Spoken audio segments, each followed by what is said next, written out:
Olá, seguimos aqui com a nossa unidade 1. Nós já vimos que o tema é duração do trabalho. Nós seguiremos então com a análise da duração do trabalho. Já vimos a unidade 1.1 com as suas considerações preliminares. A partir de agora, veremos a unidade 1.2, que é essencial para a compreensão do capítulo da duração do trabalho. Porque aqui nós vamos estabelecer como é que nós vamos contar tempo de trabalho. Inicialmente, nós vamos restringir a análise à contagem do tempo de trabalho, as possibilidades de contagem do tempo de trabalho, mas em um segundo momento, no capítulo 2, na unidade 2, nós vamos ver que a contagem do tempo de trabalho tem um efeito essencial que é pagamento, que é remuneração. Porque no direito brasileiro, como regra geral que comporta exceções, a remuneração depende diretamente do tempo de trabalho. Então, contar corretamente tempo de trabalho, no final das contas, e para o trabalhador no final do mês, significa contar quantidade de salário. Daí a importância. Vocês percebam que é uma unidade 1.2, aliás, um item 1.2 extenso, e eu gostaria de, desde já, contar com vocês para que deixem à mão tanto a legislação, CLT principalmente, quanto a jurisprudência do TST. Nós vamos ver que, diferentemente do que acontece lá no direito do trabalho 1, no direito do trabalho 2, nós temos uma profusão de súmulas, orientações jurisprudenciais. Isso porque essa unidade tem um conteúdo muito prático, como eu disse anteriormente. Esse conteúdo prático faz com que o TST tenha que dirimir controvérsias gerais por meio de suas súmulas, cristalizando o seu entendimento acerca de um tema. Então eu peço a vocês que no computador ou em material impresso tenham a partir de agora sempre à mão a CLT, a Constituição da República e as súmulas do TST. As súmulas do TST vocês terão atualizadas no site do Tribunal Superior do Trabalho, tst.jus.br. Um problema que eu já adianto e vou apresentar ao longo de todo o curso de Direito do Trabalho 2. O problema é que o TST, depois da reforma trabalhista, ainda não atualizou a sua súmula, não atualizou sua jurisprudência, melhor dizendo, não atualizou suas súmulas. Então, me parece que o TST espera, por seu pleno, que a discussão esteja madura nos tribunais inferiores, para que ele, TST, possa manter ou alterar sua jurisprudência que foi impactada pela reforma trabalhista. Então, quando nós vamos tratar de súmulas do TST aqui, eu já quero deixar a advertência e eu vou buscar marcar isso a cada momento. Trata-se do entendimento do TST em 2017. Em muitos temas, como nós veremos agora, o TST terá que ou cancelar sua súmula em razão da reforma, ou declarar a inconstitucionalidade de normas da CLT reformada, mantendo a sua súmula.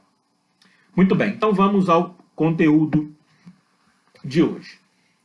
Vamos começar pelos módulos básicos de fixação da jornada possíveis no mundo. Não é da tradição brasileira contar tempo apenas quando o empregado está efetivamente trabalhando. Então, não é da tradição brasileira escolher contar tempo de trabalho, contar duração de trabalho, em síntese, fixar jornada a partir do efetivo cumprimento de uma tarefa. A tradição brasileira, ao contrário, é aquela exposta no artigo 4º da CLT, que fixa que conta-se tempo de trabalho pelo tempo à disposição. peço a vocês que abram a CLT aí no seu artigo 4º caput. Estabelece o seguinte: considera-se como de serviço efetivo o período em que o empregado esteja à disposição do empregador, aguardando ou executando ordens, salvo disposição especial expressamente consignada. Então, essa sempre foi a regra geral do direito brasileiro, que não comportava muitas exceções. Qual era a ideia básica até a reforma trabalhista? Se o empregado, independentemente do horário, ingressasse no estabelecimento empresarial, ele se colocava à disposição. Então, antes da reforma, vamos imaginar que o lotação, o ônibus da empresa, por qualquer motivo, o empregado tinha horário previsto para chegar 8 da manhã. Mas por razão qualquer, ele de fato ingressava sempre 7h30 da manhã, meia hora antes. E aí nessa meia hora, ele tomava um café, ele conversava com os colegas, ele lia os jornais do dia, ou seja, ele ficava aguardando o início do horário, dentro do estabelecimento empresarial, independentemente do motivo. Até a reforma trabalhista, esse período era considerado tempo à disposição, porque o artigo 4º da CLT considera como de serviço efetivo o período em que o empregado esteja à disposição do empregador, aguardando ordens ou executando ordens. Então, se ele estava aguardando o momento para começar o trabalho, ele estava à disposição. E aí ele podia buscar na Justiça do Trabalho essa meia hora, que nós mais adiante veremos, recebia a natureza de horas extras, ou meia hora extra por dia. Porque o entendimento era, bom, se ele está à disposição, a força de trabalho disponível deve ser contada, independentemente do motivo. Ah, é injusto com o patrão. Ora, não. Se o patrão não quisesse, até a reforma, pagar por esse tempo ou contar esse tempo, era muito simples para ele. Ele poderia fechar o portão. Ou no cartão magnético que dá acesso ao estabelecimento, marcar o horário. Olha, ninguém ingressa antes de 7:55. Mas não, ele permitia o ingresso do empregado no estabelecimento 7h30 da manhã, por exemplo, e tinha uma vantagem com isso, porque o turno de trabalho, o expediente de trabalho, começaria 8 horas em ponto. Então havia um proveito, ainda que potencial. Por isso se contava. Mas, como a reforma trabalhista não gosta de contrariar o patrão, nós temos agora exceções. É que o artigo 4º da CLT, e eu li o caput, né, para vocês, vejam aí na CLT de vocês, que depois da reforma, depois de 2017, nós temos agora um novo parágrafo 2º, que traz justamente exceções à integração da jornada. Exceção ao conceito de disponibilidade aguardando ordens. Vejam aí, parágrafo 2º. Por não se considerar tempo à disposição do empregador, ou seja, o legislador inova, retirando do tempo de trabalho situações fáticas específicas. Então vamos lá. Por não se considerar tempo à disposição do empregador, não será computado como período extraordinário o que exceder a jornada normal, ainda que ultrapasse o limite de 5 minutos previstos no parágrafo 1º do artigo 58 desta consolidação, veremos daqui a pouco, quando o empregado, por escolha própria, então atentem, escolha própria e não ordem, o empregado quis buscar proteção pessoal em caso de insegurança nas vias públicas ou más condições climáticas, bem como adentrar ou permanecer nas dependências da empresa para exercer atividades particulares, entre outras. Então, o que nós temos aqui de novidade? A reforma trabalhista alterou a CLT, que agora passa a contemplar algumas possibilidades. Primeiro, o empregado chega mais cedo, 7h30, por exemplo, mas ele não pode ficar do lado de fora porque ele tem medo de ser assaltado. Então, ele ingressa mais cedo. Segundo a CLT, esse tempo não será contado. Ou então, ele chega às 7h30, o horário dele é 8. Está chovendo demais, está fazendo muito frio, ou está muito sol, ou está muito calor. Então, por fator climático, ele prefere ingressar no estabelecimento, não vai fazer nada lá dentro. Meia hora antes. Não conta tempo de trabalho. É lógico, gente, atenção. Se ele entrar mais cedo e, aspas, pegar serviço, não estamos discutindo isso aqui. Estou dizendo quando ele ingressa mais cedo ou fica depois, sem fazer nada, por insegurança pública ou por fatores climáticos. Então, ele ingressa antes ou fica depois, fazendo nada, porque não pode ficar na rua. Muito bem, essa é a primeira situação do parágrafo 2º.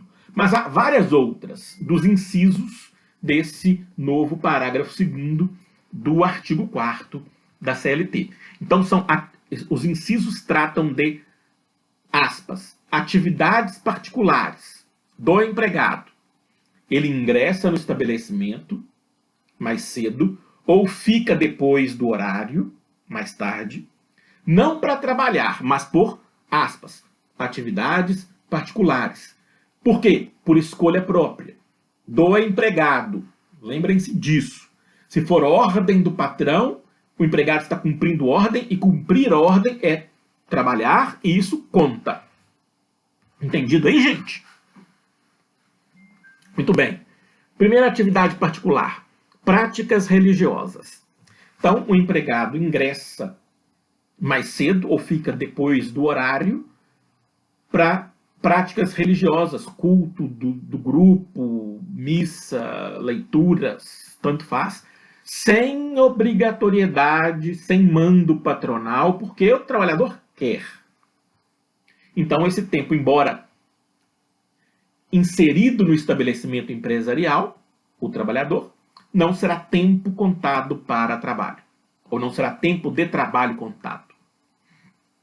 2. Descanso. Ele pode chegar mais cedo, ele pode ficar depois do horário descansando. Olha, meu horário de sair é 17 horas, mas eu tenho que ir para a faculdade às 19. Então, de 17 às 18, eu vou descansar aqui no estabelecimento, para eu chegar na faculdade às 19 descansado. Beleza. Eu vou estar no estabelecimento empresarial, mas esse tempo não será contado. Lembrem-se que eu disse no começo. Como regra geral, tempo contado é tempo pago. Essa é a preocupação do patrão, né? Mas vamos lá. 3. Lazer. O pessoal chega mais cedo para jogar ping-pong, para jogar videogame, para jogar baralho, para jogar futebol, para jogar peteca, para jogar vôlei, ou fica até mais tarde, tanto faz. Não será contado. 5. Alimentação. Não se confunde aqui com intervalo para alimentação e descanso, que é um outro instituto que nós vamos ver depois. Mas é aquele caso que o empregado, por escolha própria, chega mais cedo, 7h30, para tomar café, lá na lanchonete que o empregador mantém. E aí ele chega mais cedo para tomar café, e aí ele não faz nada, só toma o café dele. Nos termos da lei nova, não conta. 6. Atividades de relacionamento social, o famoso bate-papo, não é? O famoso jogar conversa fora com a turma, também não conta. 7. Higiene pessoal. É mais comum no final do horário, né? Vejam, não há obrigação, não é uma regra, porque há lugares em que tomar banho antes e depois do expediente é regra.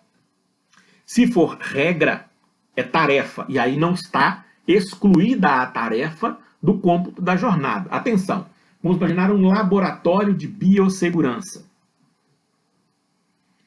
No laboratório de biossegurança, a higiene antes de entrar no laboratório e depois de sair do laboratório é tarefa. Então, esse tempo de tarefa do laboratório de biossegurança será pago.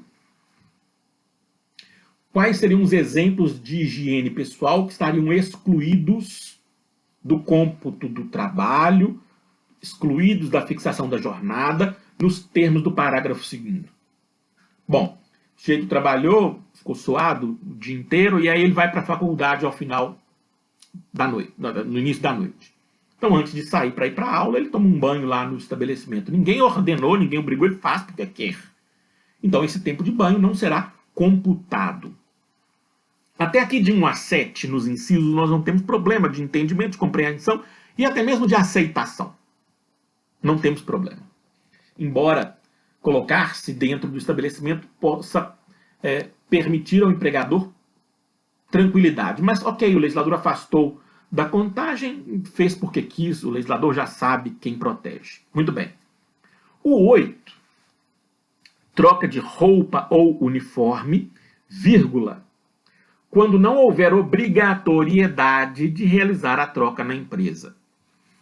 Aí já é mais complicada a situação, porque se o empregador exige o uso do uniforme, deveria contar tempo de trabalho do empregado que veste o uniforme antes de ingressar e tira o uniforme depois que sai. Por quê? Porque existe a ordem patronal de usar uniforme. Então, gente, na minha compreensão, e aí é só minha, não se preocupem muito com isso, na minha compreensão, esse tempo de troca de uniforme deveria ser contado. E no final das contas, ele deveria ser pago. Porque o empregado não é obrigado a sair por aí na rua desfilando a marca do empregador. E ninguém é obrigado a sair na rua, no lotação, no transporte coletivo, uniformizado. Então, o ônus da troca de uniforme, quando falamos de uniforme, esse ônus deveria ser integralmente suportado pelo empregador. Deveria, mas não é. Se não é uma ordem do empregador, vejam, mesmo sendo necessidade do empregado, se não for uma ordem do empregador, segundo a reforma trabalhista, esse tempo não será jornada. Esse tempo não será computado. Qual é a consequência direta? Esse tempo não será pago. Então, é um problema, mas que infelizmente não é de simples solução, porque está na lei, e me parece que o Supremo não dirá, nem o TST também, os tribunais aparentemente não dirão a inconstitucionalidade desse dispositivo normativo seletista reformado. Muito bem.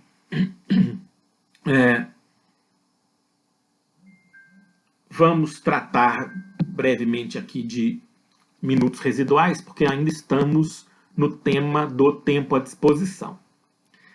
Desde antes da reforma trabalhista, nós temos o parágrafo 1º do artigo 58 da CLT, que trata dos chamados minutos residuais, que são aqueles que antecedem ou sucedem os horários de trabalho. Lembram lá do conceito de horário de trabalho? Muito bem.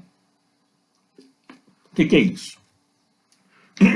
O empregado ou chega um pouco mais cedo, ou sai um pouco depois, para começar o trabalho mais cedo, ou porque terminou o trabalho mais tarde. Então vejam aqui que há uma distinção entre exclusão de tempo de trabalho do parágrafo 2º do artigo 4º, com minutos residuais do parágrafo 1º do artigo 58.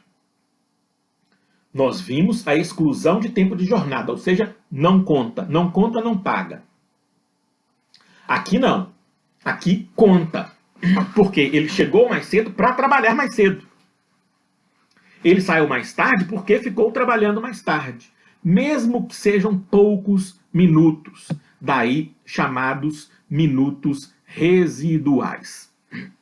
Artigo 58. Parágrafo 1º. Não serão descontadas nem computadas como jornada extraordinária as variações de horário no registro de ponto não excedentes de 5 minutos, observado o limite máximo de 10 minutos diários. O que quer dizer isso? Se o empregado tem o horário de 8 às 17, chegou 5 para as 8, começou a trabalhar. Saiu 17h05, porque ficou trabalhando. Esses dois módulos não superiores a 5 minutos não contam. Da mesma forma, se o empregado chegar um pouco mais tarde, correu lá, chegou 8h05, atrasado um pouquinho. Terminou um pouquinho mais cedo, saiu 16h55. Esses períodos de 5 minutos, eles não contam. Por quê? Porque são períodos de tolerância. Mas vamos imaginar que o empregado chegou 7 minutos antes, faltando 7 para as 8, ingressou no estabelecimento empresarial, começou a trabalhar. Todos os 7 minutos vão ser contados, porque assim estabelece a súmula 366 do TST, que será impactada pela reforma trabalhista, ou foi impactada pela reforma trabalhista, e o TST terá que dizer sobre sua parte final.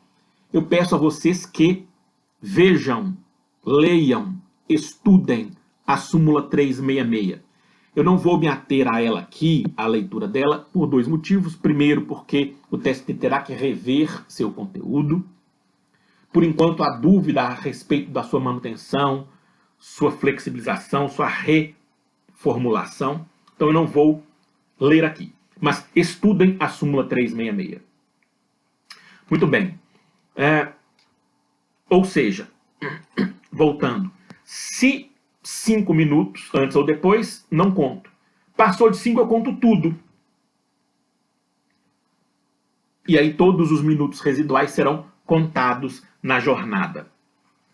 Outra súmula importante é a 449, que também foi impactada pela reforma trabalhista, porque ela impunha limitações à negociação coletiva quando a negociação coletiva fosse tratar dos minutos residuais. Como a reforma trabalhista, nós vamos ver que criou a prevalência do negociado sobre o legislado, vocês devem ler a súmula 449, estudar a súmula 449, mas com cuidado, porque o TST terá que rever seu conteúdo. Muito bem.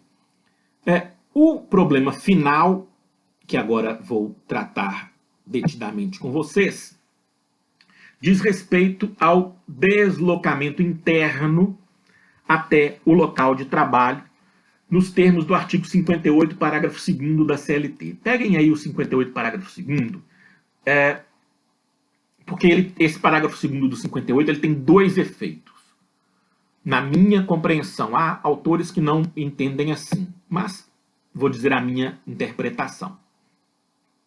Quis o legislador da reforma, impropriamente, e para mim inconstitucionalmente, dizer que o deslocamento do trabalhador da portaria do estabelecimento empresarial até o seu posto de trabalho não conta como jornada. É o que está disposto na minha interpretação do parágrafo 2º do artigo 58, que vocês devem ver aí. Vamos pensar no problema da mineração aqui na nossa região. Da portaria da mineração até a mina, até o posto de trabalho, nós sempre contamos esse tempo como jornada. Tempo contado, tempo pago. Por quê? Porque, na minha compreensão, a primeira tarefa do dia do empregado é ingresse no estabelecimento. Segunda, ocupe seu posto de trabalho. Então, esse caminho da portaria ao posto de trabalho, para mim, é a primeira tarefa do dia. Sendo tarefa, o trabalhador está cumprindo ordem na forma do parágrafo 4, na forma do artigo 4º da CLT. Não pode o legislador retirar esse tempo da jornada. Não pode, mas fez. Parágrafo 2º do artigo 58. O tempo despendido pelo empregado, desde a sua residência até a efetiva ocupação do posto de trabalho para o seu retorno, caminhando ou por qualquer meio de transporte, inclusive fornecido pelo empregador, não será computado na jornada do trabalho, por não ser tempo à disposição do empregador. Essa é uma demanda antiga das mineradoras, dentre outras sociedades empresárias. Elas não gostavam de pagar por esse tempo de deslocamento interno, como se o ônus de escolher onde explorar minério fosse um ônus do empregado, o que é um absurdo. O ônus de explorar minério é do empregador.